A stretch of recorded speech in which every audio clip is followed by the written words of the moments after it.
So we are welcoming today to a public information meeting. Today is February 25th, 2021. We are meeting as we've received an application at the municipality that may be of interest to the public. And this is just an opportunity to hear a bit more about the application and from our planning department and from staff, and also for the applicant and their consultant to also just chime in on what the planned project is. So the time is 9:06 a.m. and we will get started. We have Mark Fredericks from the Municipality of Kings with us to explain further the application that we are discussing today. Great. Hello, Mark. Okay, I'm just going to share my screen here. Is everyone able to see that now? Yep, we can see that. Yep. Okay, thanks and welcome. We do have a request to amend the regulations within our land use bylaw to increase the size of a backyard solar collector system. The application comes to us from Jason at 119 Watson Lane in North Kentville. The purpose of the meeting is to inform the public of the application and to explain the planning policies and to receive some feedback from the public is the primary purpose of this stage of the meeting.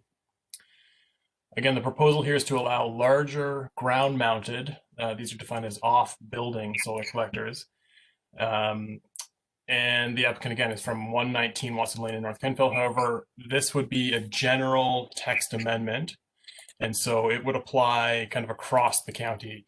While it's specific, the origin of the request comes to us from a specific property in North Kentville. The general text amendment would apply broadly across the whole county.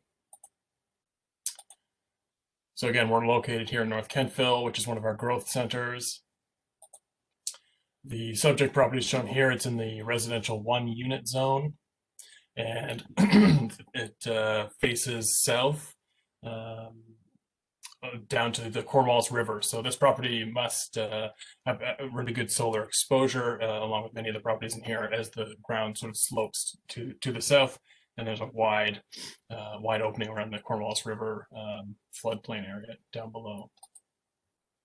This is a solar site plan that was submitted by the application. It shows a potential solar array pretty far into the backyard, just illustrated here.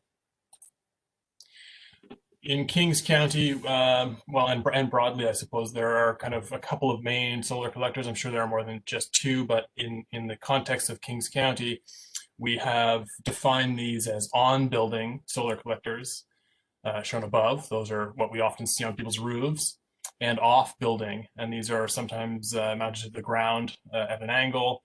Sometimes there's equipment that will rotate those to the origin of the sun, and so those are the two main systems. Now, currently, Kings County does not limit the square footage of an on-building solar collector system.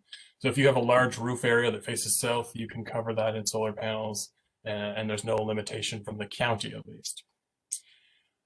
The off-building systems, however, we did define two classification systems, a small scale and a large scale. And that's really where these applicants have got hung up. They have applied for a small scale solar collector system for their backyard to offset the electricity use in their home. But currently, this is only Kings County specific. The off-building, those are the ones that are sometimes referred to as ground-mounted solar panels. We've got those defined as small scale only up until 215 square feet of solar area. And that is certainly not adequate to power an average home.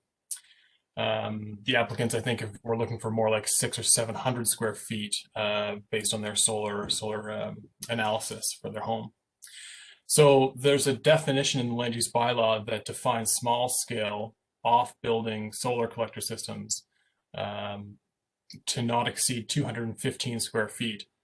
Anything above 215 square feet is then considered a large-scale solar collector system. And that is a problem in that large-scale solar collector systems are not permitted in backyards of residential homes in the R1 zone for that, or any other residential zone. Essentially, the large-scale ones are intended to be in the rural areas, these being in agricultural fields or large rural areas where there's lots and lots of room. So, but 215 square feet, what we found is this is a real limiting factor for a backyard kind of solar collector system size for a home. So we're looking at potential amendment to the text of the land use bylaw, which would change these numbers. That small scale would increase up to a number that we haven't defined yet, but certainly larger than 200 square feet, and large scale would then again pick up wherever that number leaves off. So the municipal planning strategy is the kind of guiding policy document that we follow here. And it recognizes that the text in the land use bylaw does need to respond to changing development issues and specific development proposals. Certainly in this case, we would be responding to a changing development issue. I think what occurred here was that we've developed or adopted a regulation that does not enable the intent of the planning strategy. The planning strategy intended for small scale solar collector systems to be large enough to power a home. And when we carry that out in the land use bylaw, we've got a number that's too small to achieve that goal. So we've got policy guidance here in terms of amending the land use bylaw for a text amendment. We also have policy that guides us to what should that limit be. And it's again, it's defined as intended to be able to power an average home. So when we amend the text of the land use bylaw, we look at this policy, which states that council shall amend the text of the land use bylaw provided the proposal meets the general criteria. These general criteria are what we review whenever we make any amendment, whether it's a rezoning from R1 to R2 or a text amendment, or we enter into a development agreement. So any of those kinds of planning projects or planning applications get reviewed against the general criteria. And this is a list of typical kind of criteria that we look at. They look at whether it's in keeping with the intent of the planning strategy. And again, that I think we do have policy that would support an increase in this number, because the planning strategy intent clearly states that the small scale is intended to be able to power individuals' homes. So we look at that. We also look at financial impact on the municipality. Does it influence the municipality's financial obligations at all? We look at land use compatibility. So, do these things encroach on someone's, on the neighbor's backyard, or do we need certain setbacks to maintain that sort of separation? Many of these are kind of general, so adequacy of proximity of schools and recreation facilities, not really applicable in this case, but again, these are general criteria that we look at for any kind of project. We also look at traffic hazards or creation of traffic congestion. We look at adequacy of fire protection, so we reach out to the local fire departments to see if coverage is adequate. We look at sewer and water services, when and where those are available. We also look at potential flooding or serious drainage problems, and negative impact on any designated well field protection areas. We look at the potential for pollution due to soil erosion or siltation of water courses. We look at negative impacts on lake water when lakes are near. And we also look at, is there any potential impact on neighboring farming operations? So these are the sorts of general criteria that we review.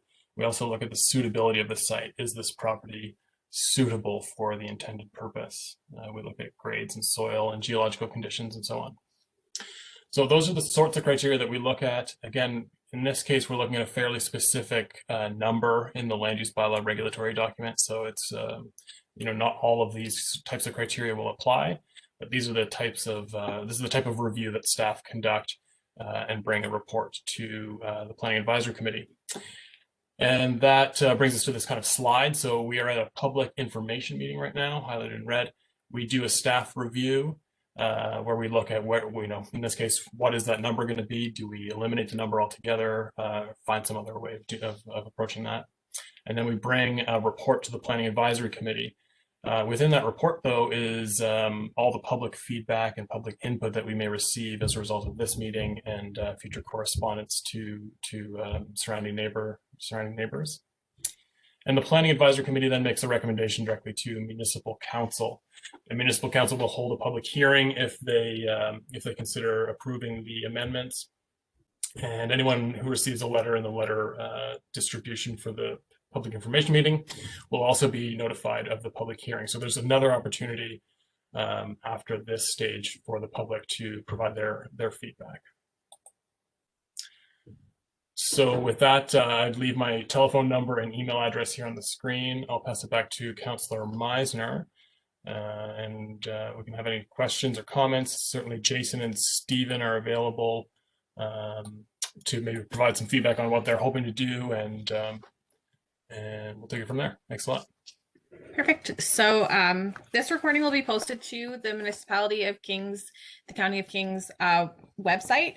Public will have 30 days to contact the planner with questions or comments.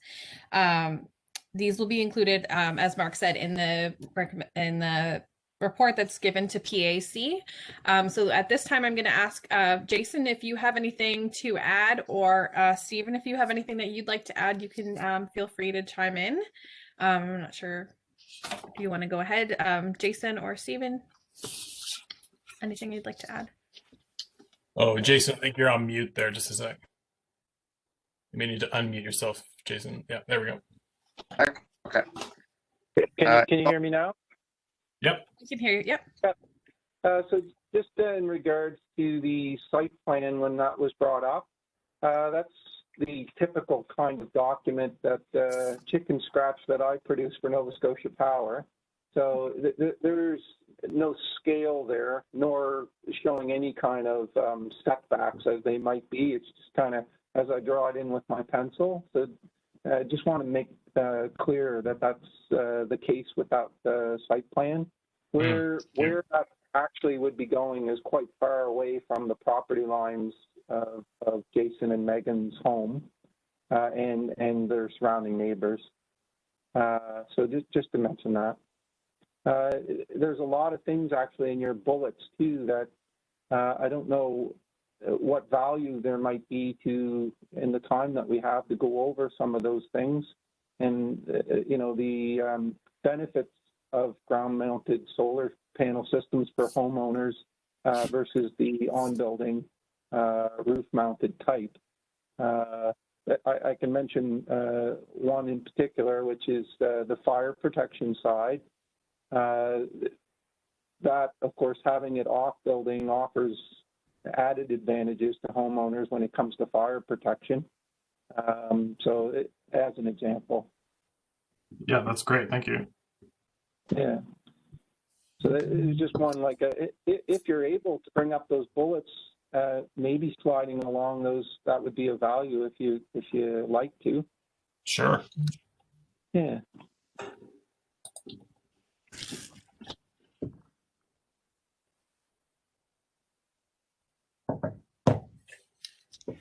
Yeah. Okay, that really nothing applicable there, at least from what I can see. The fire protection we just spoke to. So just like with wind turbines and anything that's generating electricity, everything and all the proper code applications are made to the installation. And when it comes to a roof, that does not mean that it's entirely depending on the technology, 100% assured that there can't be any arcing or a problem caused. And around the world, North America, everywhere, re-inspection of roofs is a component that can be required and looked to for to ensure that there's no problems that are actually coming. And this can be an additional cost and sometimes worry for homeowners. So sewer and water services, since this is pretty much a low impact kind of on the land kind of thing, I don't see how it could impact those things. Flooding or no. Groundwater, there is the use of concrete and stuff, but it's for the most part, the installs now are being done surface. So there's minimal excavation. It's not like a foundation on a home. It's more like a slab on grade. So you're not actually entering the soil in any great extent. At the most you might do, depending on the client's requirements, is maybe 20 inches into the ground. Again, no more impact on the wetlands or any of those kinds of things than would be a foundation of a home or something. Yeah, that sounds reasonable. Yeah. Again, what you're looking to there, Boomerang Energy, with all of its projects, consults engineers, and stamp drawings and stuff like that are a component of our work. So, for example, Jason and Megan's drawings and submittals to the county are stamped by a long-standing structural engineer, and there's a lot of thought that goes into every component of it to ensure that it stands up and does its thing, for a very long time, right?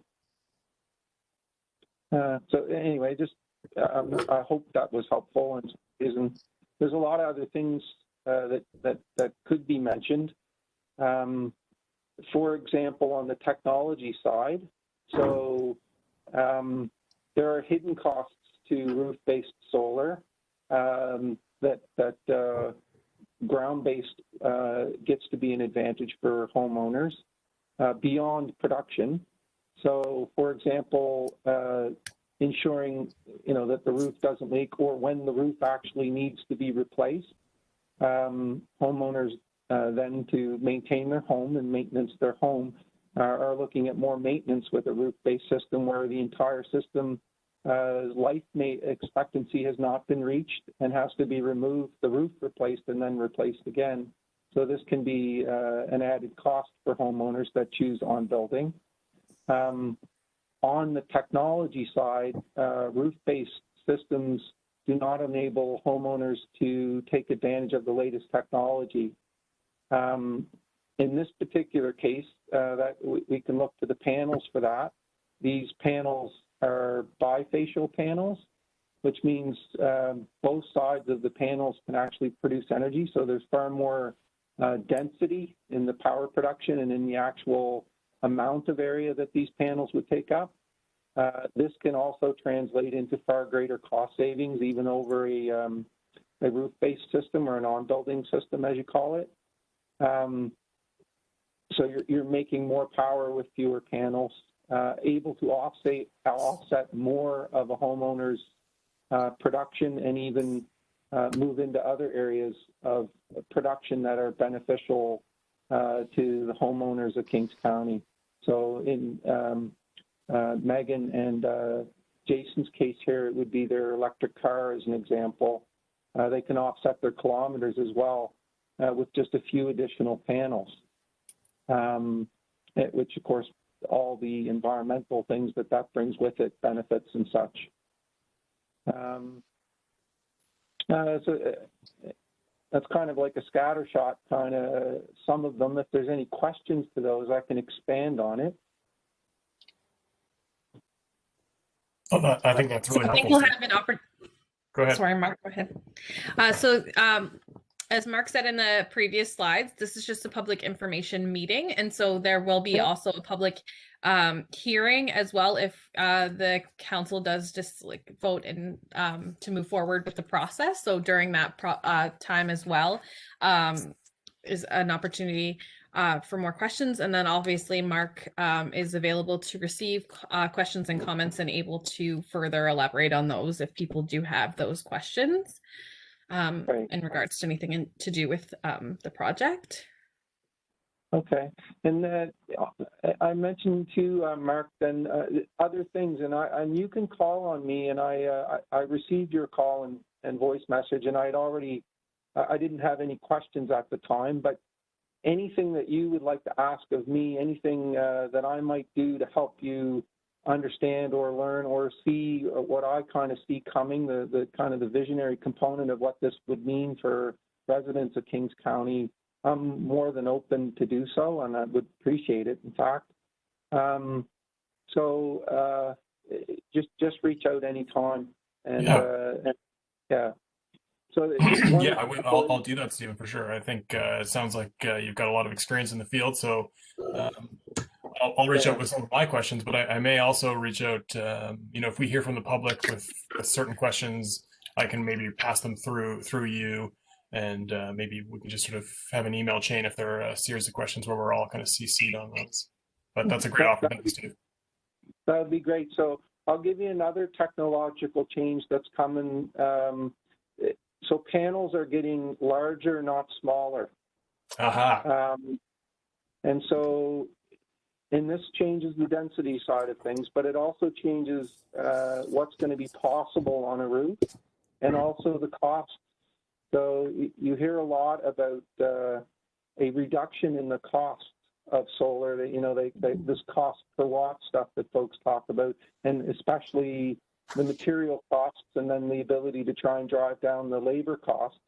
What's going to change now with roofs is as the new panels come online. So, for example, 60 cell panels, and you also hear them referred to as split cell panels, which means 120 cell panels.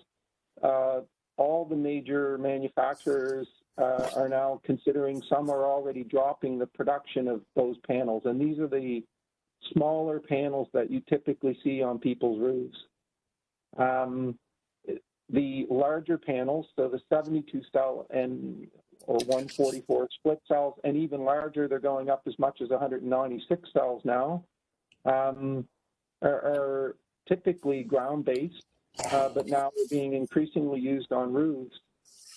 And what's changing is the physical dimensions of those panels are going to mean that additional work on roofs,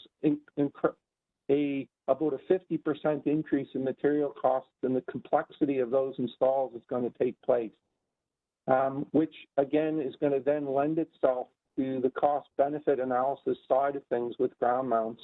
And why I'm so passionate about them is they help people spend less money and save more money in the end because of their added production capacity, their reduction in maintenance component, and all of these other factors that come into play, which is a serious, would in some ways, if you want to look at it that way, be a disadvantage to the residents of Kings County and their inability to possibly take advantage of those.